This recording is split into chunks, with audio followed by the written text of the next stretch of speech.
Cette exposition est vraiment essentielle.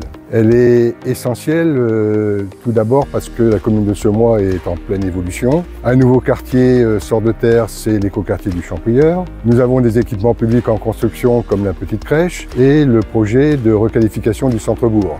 Donc tous ces projets, les habitants doivent les connaître, doivent se les approprier et apporter leur contribution parce que la ville se construit avec la population. Alors cette exposition, elle est essentielle également parce qu'elle permet de mettre en valeur nos objectifs. Notre fil rouge. Notre fil rouge, c'est la ville durable, c'est la ville en transition, c'est la ville résiliente, c'est le respect de l'environnement et de la biodiversité, c'est aussi la ville solidaire. Enfin, nous avons intitulé cette exposition « Semois imagine » parce que cette exposition, elle est consacrée à l'innovation, à la création. Imaginer Semois demain, c'est aussi rêver de la ville idéale.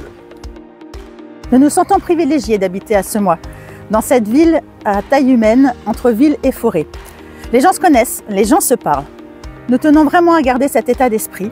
Et les projets, vous allez le voir, permettent à Semois de grandir de façon raisonnable et raisonnée. Cette expo n'est pas qu'une présentation. Des élus seront présents pour discuter avec vous des projets en cours et à venir. C'est une formule de concertation que nous avons souhaité interactive afin que chaque Semeillenne et Semeillen puisse comprendre, s'approprier et donner son avis sur les choix engagés que nous faisons.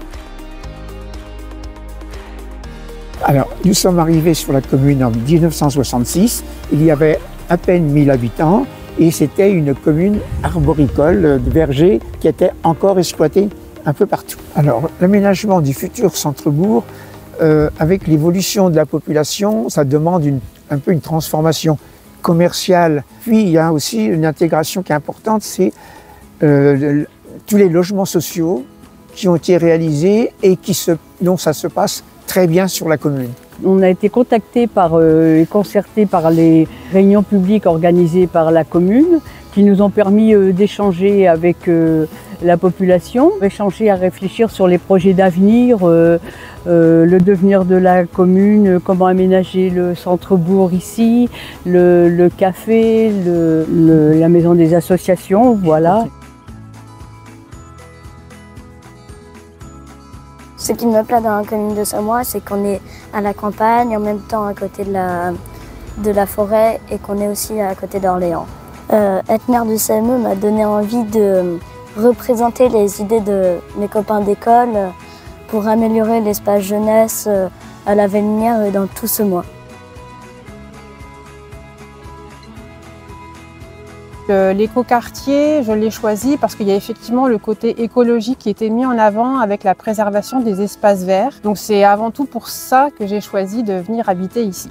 On a des adolescents, les faire quitter la ville pour s'installer, ils appellent ça la campagne.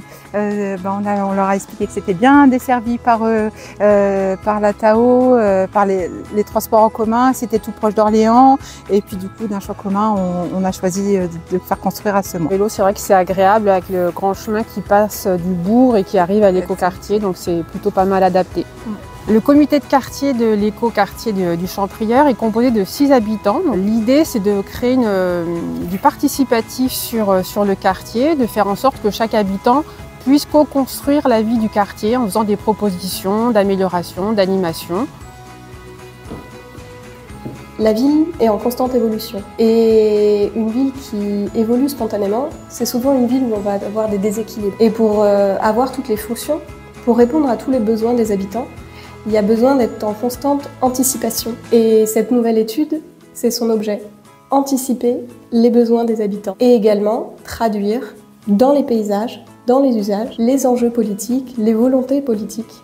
L'étude Centre-Bourg s'est déroulée en 3 temps. Un premier temps de diagnostic, un second temps où on a eu des esquisses et un troisième temps où vraiment on a eu un schéma d'aménagement.